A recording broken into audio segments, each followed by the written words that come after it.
Assalamualaikum warahmatullah. So today we are going to cover lab exercise 8, ADO.NET, inserting and retrieving data. So this lab exercise continues from the project in lab exercise 2. So we are going to use the same project in lab exercise 2. So let us refresh what we have done in lab exercise 2. So in lab exercise 2, a web application has been developed to perform the following features: a home page that shows information about the party, a form that can be used to RSVP, validation for the RSVP form, which will display a thank you page, and RSVP's email to the party host when complete. So what we are going to do in lab exercise 8 is that we are going to add several features, such as to store the RSVP data into a SQL Server database table, and to retrieve the RSVP data from SQL Server database table. Okay, the first thing that we are going to do is that we are going to add a SQL Server database and connection string. So in general, we are going to add a database with the name responsedb.mdf. So let us go to our Visual Studio. Now, the database that we are going to add, normally we are going to add this in app data folder. So what we do is that we go to the Solution Explorer on the right, click app data, right click, select add new item.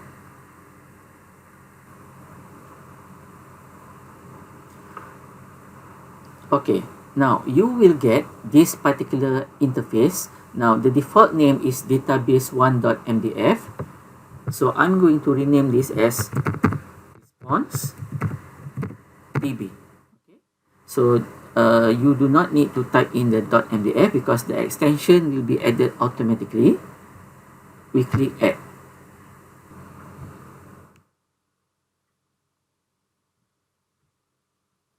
We have the responsedb.mdf, so you can see this in the Solution Explorer, and we are going to manipulate our responsedb.mdf later on, okay, via the Server Explorer. After we have added, okay, the responsedb.mdf, next we add the following connection strings element within the configuration of web config. So meaning that what we are going to do is that we are going to put in the connection string in the web config so that the database can be accessed by the controller. Okay, now where is web config? Okay, you will notice that in the Solution Explorer, okay, at the root directory there is a web config here. Now this is web config. Okay, now the web config is in the form of XML. Okay, you can see this XML. So meaning that this is the layout. Okay, so what we are going to do is that we are going to create or add the connection string here. Now, before we go on, I would like to warn you not to make a common mistake. Okay, let me close this first. Okay, now you will notice that within the view, okay, now this is the view. If I am to expand the view, okay, now this is our controller home. You will notice that there is another web config here. Okay, now this web config is different. Okay, now this web config is for the purpose of the view, which something that you should not edit. Okay, so you don't put your connection string in this web config. Okay, please do not put this here. Okay, so what we are concerned is this web config. So let me collapse everything first. Okay, you can see there are two web configs here. So not this one, but this one. Okay, now double click, open this web config. So we are going to add the connection string within the configuration. Now here you will notice that I can collapse everything. See, I am collapsing everything. Okay, there is configuration here. Okay, so to make things easier to see, I'm collapsing this. Okay, now you can see. Okay, you will notice that there is a connection strings here. Select tab. This is connection strings. Okay. Okay. Now, to save time, so what I'm going to do is that I'm going to copy and paste. So I'm going to copy inside the connection strings. Okay, this one. Okay, I'm going to copy the whole thing here. So I'm going to explain this. Okay, I'm copy this here. Now I'm pasting this. Okay, so this is copy and paste. Now this is our connection string. So I'm going to auto hide, collapse this so that you can see the whole thing. Okay, now within connection strings, we can add multiple connection strings. Okay, in the web config. Okay, why do we need multiple connection strings? Okay, let's say that currently we have just one database. Let's say that your application needs to access multiple databases, so you must have multiple connection strings. Okay, now for each of connection string, so meaning that if you have this represents connection to one database. Okay, so meaning that we use add. Now this is the name of the connection. So this is not the name of the database. This is the name of the connection. So you can choose any name similar to a variable, but in our context, okay, I am choosing the name con. Con is a short form for connection. Response DB is the name of our database. So the name of this connection is con response DB. Okay, the ones in the red, this is the attribute within this connection string. So there are 3 attributes. Okay, the second part, we have the connection string itself. Okay, meaning that the connection string will tell you what is the data source. Data source is actually the name of our server. So meaning that now we are running from a local host.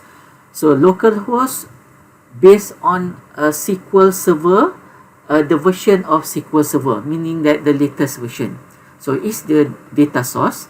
Then we have the database location and name. Okay, this integrated script equals to true. This is meaning that we are running from Windows environment. And the provider name, this is actually we are running SQL Server database.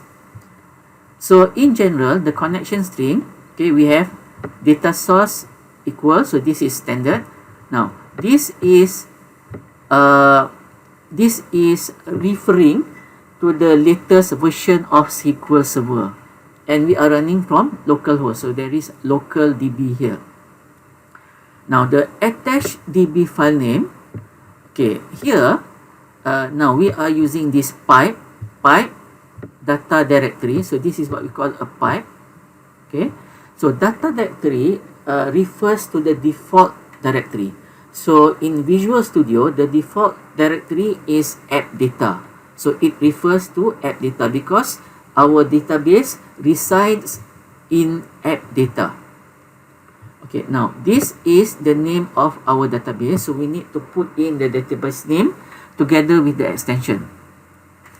Now we have integrated security equals to true, and you will notice that you have the double quote here for the whole of this. So this is actually the connection string. Okay, and finally we have the provider name. So this is system.data.sql client. Okay, once you have done this, okay, save this. So now we have the connection string. So let us go back to our lab exercise sheet.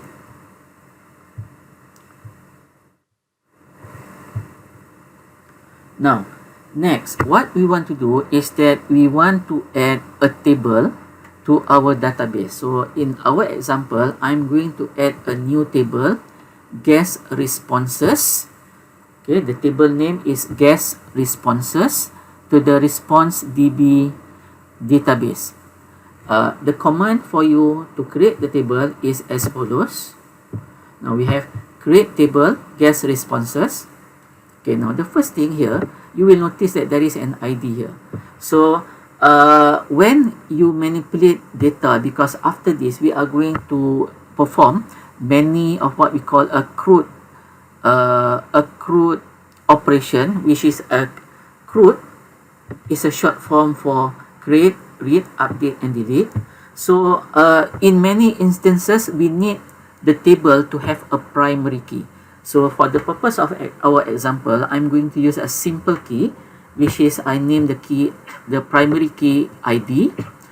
So it is identity, meaning that this is an auto increment number. So it starts with 1, 2, 3, and so on. So you do not need to enter manually this ID, because this will be auto generated.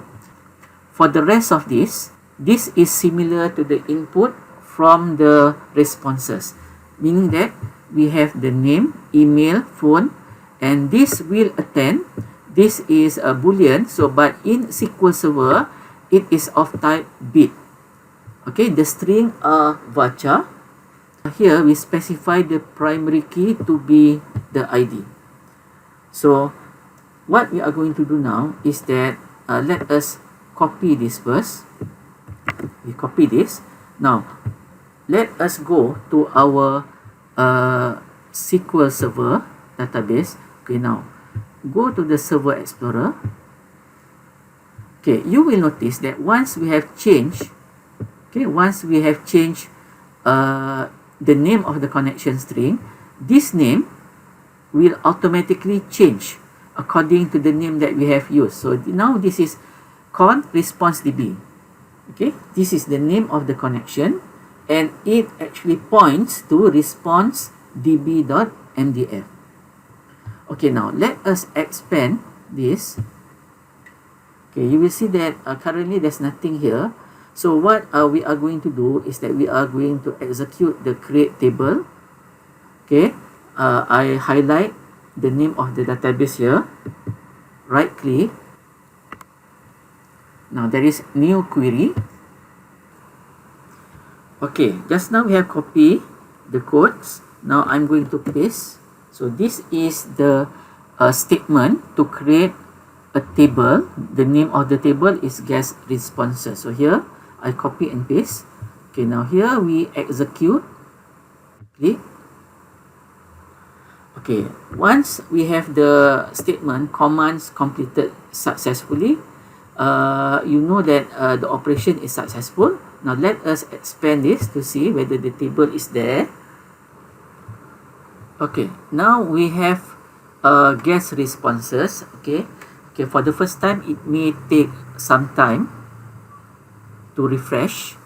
Now we have guest responses, and when we expand this, you can see that there is this primary key ID, and we have the rest of the columns. Okay, let us go back to our lab exercise. Okay, next we are going to insert data. So we are going to actually insert data from our RSVP form, and to insert this data we are going to create a new stored procedure. Now this stored procedure name is SP insert response. So what we are going to do is that I'm going to actually add a new stored procedure such as this. So this is the command. So what I'm going to do now is that I'm going to copy this, and I will explain this after this. Okay, I'm copy this. Okay, let us go to the Visual Studio. Now, where is the stored procedure? Okay, now this is the stored procedure. Now, the purpose of stored procedure is actually to store SQL statements similar to how you store a method or a function. Actually, okay, we do not cover a lot of start procedures here because this is a prerequisite in ISB 42403 web application development. So I assume that you have covered all this, but for the purpose of refreshing, so I'm going to show you some of the ways that we are going to create this start procedure. And this has been explained, okay, in the previous exercise with which is lab exercise 7. So to create a start procedure, we click this, right click, add new start procedure. Okay, we have this. So what I'm going to do is that I'm going to delete the whole thing and I'm going to paste, okay, the procedure that we have prepared in the lab exercise. Now here we have create procedure. Now this is the name of our start procedure. Okay, now here starting with all this add, this is what we call the parameters. Okay, now the parameters is actually reflective of the table. So if I am to expand the table again, okay, now you will notice that the name, email, phone and will attend is consistent with the name, email, phone and will attend columns here. And to make things easier for us to differentiate, I'm using all lowercase here. Okay, and within the column names, this is actually the title case. Okay, you will ask, where is ID? Where is ID? There's no ID parameter here. Okay, ID is not included in the parameter because ID is identity. So this is auto-generated values. So meaning that we do not actually pass the value from the form to this table because it will be auto-generate. So here we have S. Now the command is insert into guest responses. This is the name of the table. Values. Now here also we have 4 columns, but we will insert this through our parameters. We have name, email, phone and will attend. Now for VACHA, when you are using the parameters, you do not need to use the single quote. So meaning that if you write, for example, name, you put in the single quote here, meaning this will be an error. Okay, you can see this is an error. Okay. Okay. So just write directly the parameters here. Now ID also, there's no ID here because this is auto generated. Now once you have you are happy with this, we will update our database. Click. Now we have this command, okay, and we have this update database. So I'm going to click this update database. Okay, then the result gives update completed successfully. Okay, now for us to view the start procedure here, okay, we can expand. You will notice that there is this SP insert response. This is our start procedure. Okay, once we have done that, we can close the whole thing. Now this one we can actually close this. Okay, no need to save all this. Okay, save changes, do not save, yeah, because it's here. So if we want to look into our start procedure, just go to this start procedure, double click. Okay, you have this. And if I am to expand this, you will notice that there is this list of parameters. So meaning that the values data will be stored via these parameters. Okay, let us close this.